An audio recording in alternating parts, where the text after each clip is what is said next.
Missing है, ये injector इसका काम नहीं कर रहा, स्पार्क ओके है, जिस वजह से मैं ये कन्फर्म हूँ कि मेरा केम और क्रैंक का सिग्नल ईजी है और ओके है। देख लीजिए, अगर मैं लगा रहा हूँ कोई फ़र्क नहीं पड़ रहा। ओके, बस इसका मतलब ये मेरा सिलेंडर डेड है। अगर इसका स्पार्क नहीं निकाल तो वाइब्रेशन बढ़ गई, हेजिटेशन हो रही है इंजन पर। ये कर दिया, हेजिटेशन आ गई इंजन में। अब today working on Toyota saloon, गाड़ी का 2 नंबर सिलेंडर काम नहीं कर रहा, स्पार्क ओके है, बट इंजेक्टर के ऊपर इग्निशन का करंट भी आ रहा है। मैं आपको चेक करा देता हूँ। ये इग्निशन का करंट आ गया, बट प्रॉब्लम क्या है, जो इसका ECM है वो इस इंजेक्टर को ग्राउंड नहीं कर रहा। वायरिंग ओके है, सारी कंटिन्यूटी चेक कर ली मैंने, क्योंकि कोई भी चीज़ हम स्किप ना कर दें। जिसका कंप्यूटर खोला था, कंप्यूटर से वहाँ तक सारी कंटिन्यूटी बिल्कुल ओके है। अब जब गाड़ी स्पार्क कर रही है तो इसका ये मतलब है कि हमारा केम और क्रैंक का सिग्नल बिल्कुल ओके है, जिस वजह से हमारा स्पार्क तो हो रहा है बट हमारा ECM ग्राउंड नहीं कर पा रहा। इसमें प्रॉब्लम्स क्या आई थी, इसकी वायर टूटी थी और मे बी वो शॉर्ट हो गई उसके ग्राउंड सर्किट के साथ। अब ECM का ड्राइवर जहाँ तक मैं समझता हूँ वो ख़राब हो चुका है।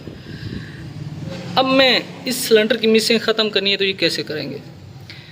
ये 4 सिलेंडर गाड़ी है, आप इसका फायरिंग ऑर्डर जानते हो और हर फायरिंग ऑर्डर के मुताबिक गाड़ी के अंदर कौन कौन से किस वक्त किस सिलेंडर में कौन सा स्टॉक चल रहा है। ठीक है, अब मैंने क्या किया, ये जो उसकी आ रही थी उधर से, ये इसका ECM का ग्राउंड आ रहा था जो इसे ग्राउंड कर रहा था, ये वायर मैंने काट दी। मैं क्या कर रहा हूँ, मैं अपनी थिंकिंग और अपने नॉलेज एक्सपीरियंस के मुताबिक इस इंजेक्टर को किसी दूसरे इंजेक्टर के साथ सिंक्रोनाइज करा दूंगा।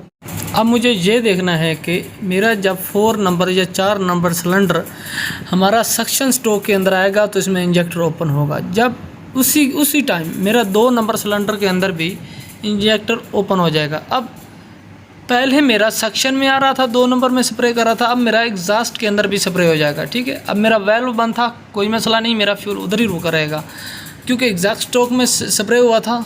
एग्जॉस्ट के फ़ौरन बाद, यानी कुछ मिली सेकंड का ये प्रोसेस होता है, कुछ मिली सेकंड बाद मेरा इंटेक वाल्व ओपन हो जाएगा और वो जो मेरा फ्यूल वहाँ पे स्प्रे हुआ था वो मेरा इंटेक के अंदर सिलेंडर में इन हो जाएगा। इसलिए ये स्टोक को मैच करके और फायरिंग ऑर्डर को मैच करके हम इस तरह से प्रॉब्लम सॉल्व कर सकते हैं। बस आई होप कि आप समझ गए होंगे। अब मैं इसको इस तरह सिंक्रोनाइज करा दे रहा हूँ इस तार के साथ। ठीक है, अभी मैं इसके कनेक्शन कर दूँगा और तो इसके कनेक्शन कर दूंगा तो ये गाड़ी बिल्कुल ओके हो जाएगी।